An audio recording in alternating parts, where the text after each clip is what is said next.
Allô les élèves, j'espère que vous allez bien.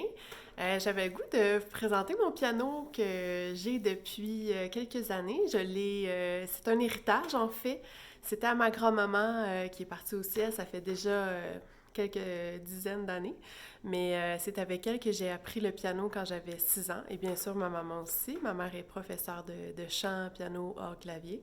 Donc, mais j'ai vraiment commencé avec ma grand-mère sur ce piano-là. Donc, je vous le présente. Alors, voici mon piano dénudé.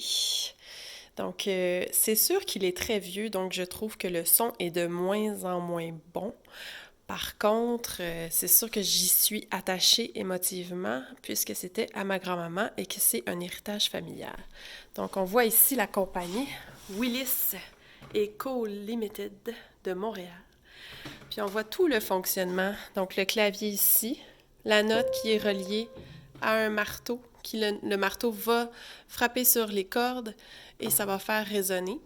Ce que je trouve intéressant, c'est que les cordes, plus c'est grave, plus la corde, elle est plus grasse, plus grosse, puis ça diminue en grosseur pour ensuite, quand on est dans le registre moyen, il y a 3 cordes par note. Et quand on va dans le registre aigu, il y a toujours 3 cordes, mais il manque les petits étouffoirs, là, juste ici, pour retenir le son, à une certaine section du piano. Donc, ça, c'est quand même curieux. Puis ici, ça sert à étouffer le son quand je mets la pédale de sourdine au milieu. Merci, j'ai des belles pantoufles, je sais.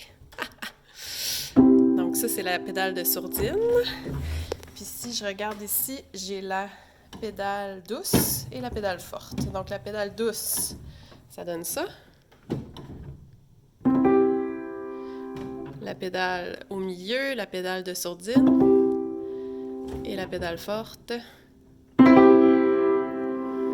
Et pas de pédale. Donc voilà, c'est une petite présentation. Puis c'est tout. Je pourrais lui donner un nom, donc je suis ouverte aux suggestions. On va lui donner un petit nom à ce beau piano-là. Bye bye!